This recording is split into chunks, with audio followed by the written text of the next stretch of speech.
Here we go. We're going to take you on a walkthrough of the inside of the DIY camper van built on a 2022 RAM Promaster chassis. That's a RAM 3500 high roof extended van.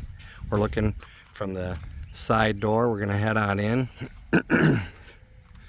And right away when we get in the van, you can see the galley. On the end here is where the refrigerator is going to go.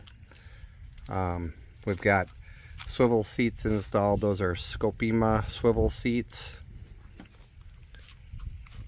We've got a Velit gasoline heater on the floor. It's about the size of a shoebox. That pulls gasoline right out of a dip tube of the main fuel tank of the vehicle. Next to it will be a pantry. This will have a full wet shower, wet bath. There'll be a toilet inside there. We have a Trolino composting toilet. This is finished off with metal studs, go board, and palisade PVC tile.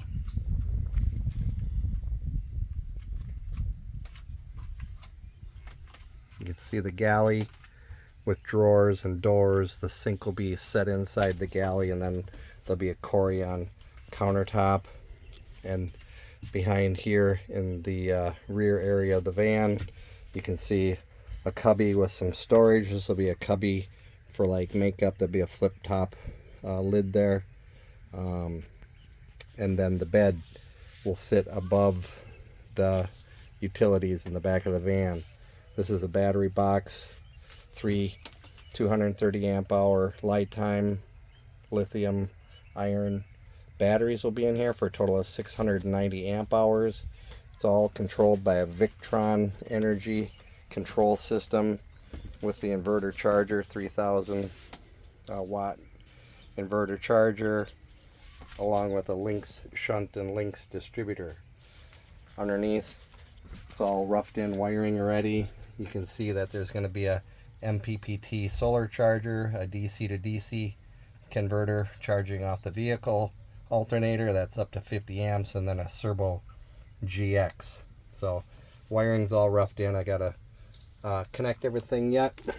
So this is the battery box. It's a welded aluminum frame inside there for the holding the weight of the batteries, and that's bolted through the floor to be nice and secure. Fuse block and controls will be on the back side. And then on the other side, we've got the water pump and accumulator boxed around a 34-gallon freshwater tank over the rear wheel well. And then there'll be a little platform and some plumbing down there with the inlet and a drain. And then a Fugatti 2.5-gallon 120 volt electric water heater will be installed back here using all PEX expansion plumbing.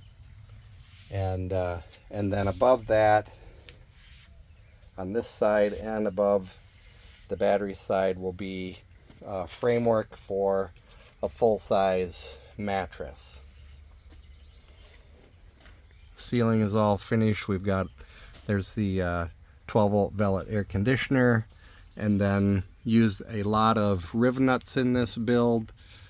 Stainless steel riv nuts with 1/4 stainless steel fasteners holding on all these furring strips, and then there'll be shiplap installed on the ceiling going lengthwise. Above that silver material, which is called low E, above that is 3M Thinsulate. That's about an inch thick, and then behind that, covering about 25% of the van's interior surface, is kill mat, sound deadening. You can see some of that exposed right here, so kill mat. And then the flooring is 1/2 inch polyurethane finished plywood, 1/2 inch thick. That's covering the floor. Beneath that is a few furring strips. You can see where it's screwed and mounted. Those furring strips are glued to the van floor using marine adhesive. And then there's 1-inch polyiso filling the empty cavities underneath that floor. See the shower pan, like I said, there'll be a Trolino composting toilet under that, and that is plumbed through the floor going down into the gray water tank. We will not be having a black tank in this van. Goal is to not do number 2 in the van as much as we can, but if we need to, we can in an emergency.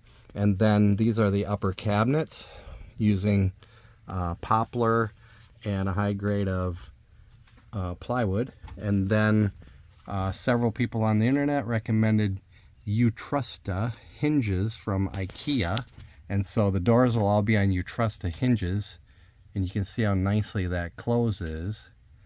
There'll be a pair of those in every for every cabinet door. These blocks were installed to add room for those hinges. The cabinet above the galley is set back slightly compared to the cabinet above the bed for probably be mostly clothing in there. And then still quite a bit of finishing around the windows. Again, these are factory windows from RAM. And then above the sliding door, we're utilizing the existing van light. I don't know if that'll turn on. And then this is a Velit touch screen, so I'll be able to monitor solar charging, vehicle charging, shore power charging, and then usage. And then in addition to that, there's inputs on the Servo GX that will run to a sensor in the water tank to sense liquid level in our main water tank. There'll be a little car stereo in here.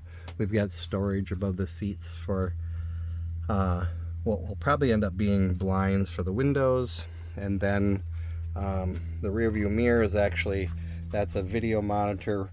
I got to finish the wiring on that yet to power it from up above, so we don't have a cord hanging there, but that will be that runs the length of the van back to a camera in the rear, right next to the backup camera on the vehicle. There's a exterior camera for that monitor to act as a rear view mirror.